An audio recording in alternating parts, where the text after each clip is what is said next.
કેમ છો વિદ્યાર્થી મિત્રો? હું જયેશ ખુરાના, નૈનેશભાઈ બી પટેલ અને સજાનંદ એજ્યુકેશનમાં આપનું હાર્દિક સ્વાગત છે. આપણે સૌ 12 સાયન્સ બાયોલોજીમાં બોર્ડ ગુજકેટ અને નીટના ક્વેશ્ચનો 2020થી 2024નું સોલ્યુશન કરી રહ્યા છે વિથ ટેક્સ્ટબુક. આજે આપણે ચેપ્ટર નંબર 6 ઉદ્વિકાસ ઉત્ક્રાંતિ ઇવોલ્યુશનના બોર્ડના 2020થી 2024ના MCQ with solution with textbook કરવાના છે. તો ચાલો જોઈએ બોર્ડના ચેપ્ટર નંબર 6ના MCQ with solution with textbook.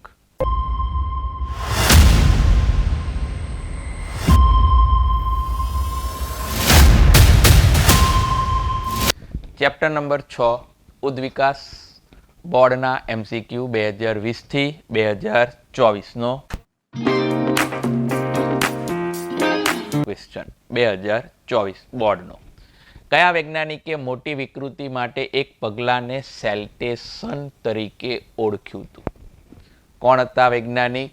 હુગો the વિસ. કોણ હતા? હુગો ધ વિસ. યસ.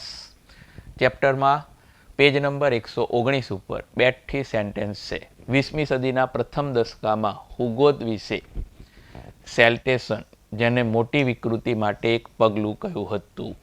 બેઠી ટેક્સ્ટબુકની 119માં પેજ ઉપર લાઈન છે. સેકન્ડ ક્વેશ્ચન 2024નો. અપસારી ઉદ્વિકાસ દર્શાવતું સાચું ઉદાહરણ કયું? બોલો. બોગનવેલના કંટક અને કોળાના પ્રકાંડ સૂત્ર, કેમ કે આ ત્રણે ત્રણ કેન્દ્રાભિસારી ઉદ્વિકાસના ઉદાહરણ છે. માટે જવાબ આવશે બોગનવેલના કંટક અને કોળાનું અથવા કુકરબીટાનું પ્રકાંડ સૂત્ર. યસ. બેઠી ટેક્સ્ટબુકની લાઈન પેજ નંબર 115 ઉપર. સમમૂલક રચના સદસ અપસારી ઉદ્વિકાસ. બોગનવેલના કંટક અને કોળા કુકરબીટાનું પ્રકાંડ સૂત્ર પેજ નંબર 115 ઉપર. થર્ડ ક્વેશ્ચન 2024નો. કેટલા વર્ષ અગાઉ હિમયુગ દરમિયાન આધુનિક હોમો સેપિયન્સ પ્રગટ થયા? આ પણ બેઠી ટેક્સ્ટબુકની લાઈન છે. જવાબ છે ડી 75,000 થી 10,000. રાઈટ. બેઠી ટેક્સ્ટબુકની લાઈન. યસ. પેજ નંબર 125 ઉપર. પ્રશ્ન નંબર 4 2024નો. હાર્ડી વિનબર્ગની જે થિયરી છે એના આધારે. કઈ થિયરી છે? P plus Q whole square is equal to P square plus 2pq plus Q square. જેમાં પી શું દેખાડે છે આપણને? પ્રભાવી સમયુગ્મી કારક. ક્યુ શું દેખાડે છે? પ્રચ્છન્ન સમયુગ્મી કારક. અને PQ શું દેખાડે છે? વિષમયુગ્મી કારક. તો અહીં તમને પીની જગ્યાએ એમ આપ્યું છે. કોઈ એક વસ્તીમાં એમ વૈકલ્પિક કારકની આવૃત્તિ 0.8 છે. તો તેના પ્રચ્છન્ન કારકની આવૃત્તિ કેટલી હશે? આપણું સૂત્ર આ છે જ, P plus Q is equal to 1. તો અહીં આપણે લઈશું capital M small m is equal to 1. Capital M એ પ્રભાવી, સ્મોલ m એ પ્રચ્છન્ન. અહીં m આપ્યો છે 0.8. તો સ્મોલ m તમને મળી જશે 0.2. માટે સમયુગ્મી પ્રચ્છન્ન કારક પૂછ્યું છે એટલે આનો સ્ક્વેર કરવો પડે, એટલે જવાબ આવશે 4%. એટલે ઓપ્શન આવશે કયો જવાબમાં? સી. રાઈટ. હાર્ડી વિનબર્ગની સિદ્ધાંતની થિયરીને આધારે આ છે. આના કાયમ MCQ પૂછાય છે. તો આ રીતે આપણે ગણતરી કરવાની. જવાબ આવી ગયો 4%. યસ. થિયરી બેઝ MCQ છે. પાંચમો ક્વેશ્ચન. નિઅંડરથલ માનવના મગજની ક્ષમતા કેટલી? બહુ ઇઝી પ્રશ્ન.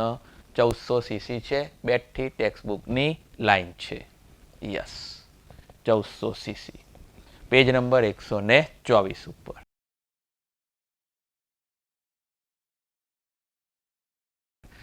આ જે માનવનો ઉદ્વિકાસ છે એમાંથી આના પ્રશ્નો વારે ઘડીએ નીકળે છે, એટલે ખાસ એ જોઈને જવા.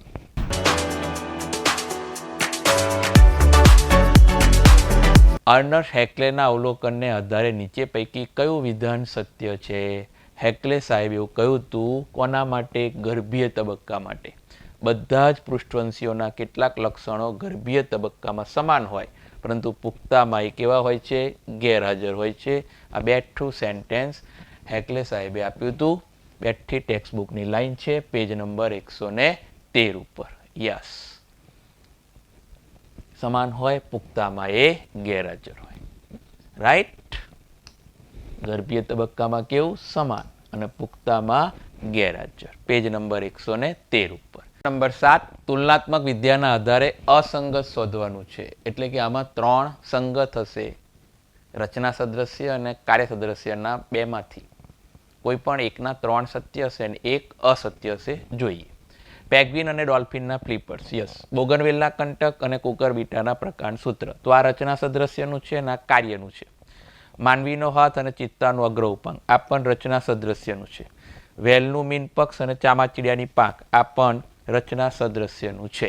એટલે કયું અલગ પડ્યું? પેગ્વિન અને ડોલ્ફિનના ફ્લિપર્સ એ કાર્ય સદૃશ્યતાના છે, માટે આ અસંગત છે. એટલે ઓપ્શન આવશે એ. યસ. પેજ નંબર 114, 115 ઉપર. ચાલો, મિલર સાહેબના પ્રયોગમાંથી પણ આપણે વારે ઘડીએ પ્રશ્ન આવે છે. નીટમાં પણ આનો ક્વેશ્ચન હતો કે કયા વાયુઓનો ઉપયોગ કર્યો હતો? તો મિથેનનો ઉપયોગ કર્યો હતો. આમાં મિથેન નથી, આમાં પણ મિથેન નથી, આમાં પણ મિથેન નથી. અહીંયા આગળ જ મિથેન છે. યસ, મિથેન, એમોનિયા, પાણીની વરાળ અને હાઇડ્રોજન. એટલે ઓપ્શન આવશે ડી. રાઈટ? મિથેન, એમોનિયા, પાણીની વરાળ અને હાઇડ્રોજન. યસ. બેઠી ટેક્સ્ટબુકની લાઈન. હોમો ઇરેક્ટર્સના મગજનું કદ. યસ, એકદમ ઇઝી. કેટલું? 900 સીસી. બેઠી ચોપડીની લાઈન, પેજ નંબર 124 ઉપર. Question number 10. નીચેનામાંથી કયા ઉદાહરણો અપસારી ઉદ્વિકાસ દર્શાવે છે? લ્યો, ફરી પાછો આવ્યો પ્રશ્ન એનો. અપસારી ઉદ્વિકાસ, રચના સદૃશ્યતા. અપસારી ઉદ્વિકાસ, રચના સદૃશ્યતા, સક્કરિયાનું મૂળ અને બટાટાનું પ્રકાંડ. આ તો કોનું છે? કાર્ય સદૃશ્યતાનું. પેગ્વિન અને ડોલ્ફિનના ફ્લિપર્સ, કાર્ય સદૃશ્યતા, એટલે કે કેન્દ્રાભિસારી. ઓક્ટોપસ અને સસ્તનની આંખ, આ પણ કોનું? કેન્દ્રાભિસારી ઉદ્વિકાસ. એટલે કયું વધ્યું? પૃષ્ઠવંશીઓના હૃદય અને મગજ. રાઈટ? યસ.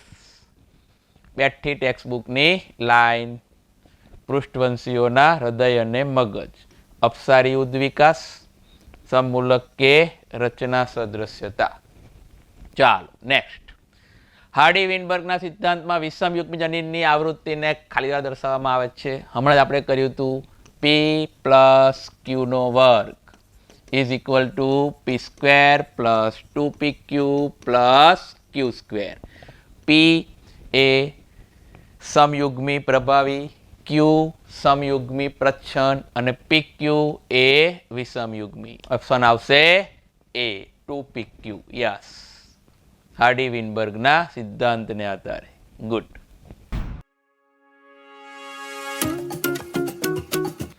ઉદ્વિકાસ દરમિયાન ખાલી જગ્યામાંથી પ્રથમ ઉભયજીવી ઉતરી આવ્યા હતા. બેઠી ટેક્સ્ટબુકની લાઈન છે. કોણ? Lobe fins. યસ. બેઠી ટેક્સ્ટબુકની લાઈન, પેજ નંબર 122 ઉપર. લોબ ફિન્સ પ્રથમ ઉભયજીવી ઉતરી આવ્યા. ગુડ.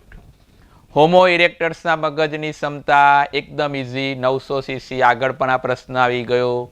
બેઠી ચોપડીની લાઈન, પેજ નંબર 124 ઉપર. Yes, 900 CC. પ્રાકૃતિક પસંદગીના રેખાંકિત નિરૂપણમાં 2 શિખરનું નિર્માણ થાય તે ઘટના ખાલી જગ્યા અસર દર્શાવે છે. નીટમાં પણ આનો ક્વેશ્ચન આવ્યો તો જ 2 શિખર માટે એક જ જણ જવાબદાર છે. કોણ? વિક્ષેપક. યસ. ગુડ. બેઠી ટેક્સ્ટબુકની આકૃતિ, 2 શિખરનું નિર્માણ, એના માટે જવાબદાર છે કોણ? વિક્ષેપક. યસ. ગુડ. Next question. અગ્ર ઉપાંગના અસ્થિઓની ભાતમાં સમાનતા જોવા મળે છે. અગ્ર ઉપાંગના અસ્થિઓની ભાતમાં સમાનતા શેમાં જોવા મળે? બોલો બોલો. રચના સદૃશ્ય, સમમૂલક અને અપસારી ઉદ્વિકાસમાં. યસ, તો અહીં અપસારી ઉદ્વિકાસ તમને આપ્યું છે ઓપ્શન બી સાચું છે. Right, yes, good. બેઠી ટેક્સ્ટ બુકની લાઈન છે. અગ્ર ઉપાંગની અસ્થિઓમાં સમાનતા જોવા મળે એને કહેવાય અપસારી ઉદ્વિકાસ. જોયું ને, નીટમાં જેવા પ્રશ્નો હતા એવા જ બોર્ડમાં પણ પ્રશ્નો આવ્યા છે. આવા નવા જો ગુજકેટમાં પણ આવશે, જે આપણે નવા વિડીયોમાં બનાવીશું અને જોઈશું, સોલ્યુશન કરીશું.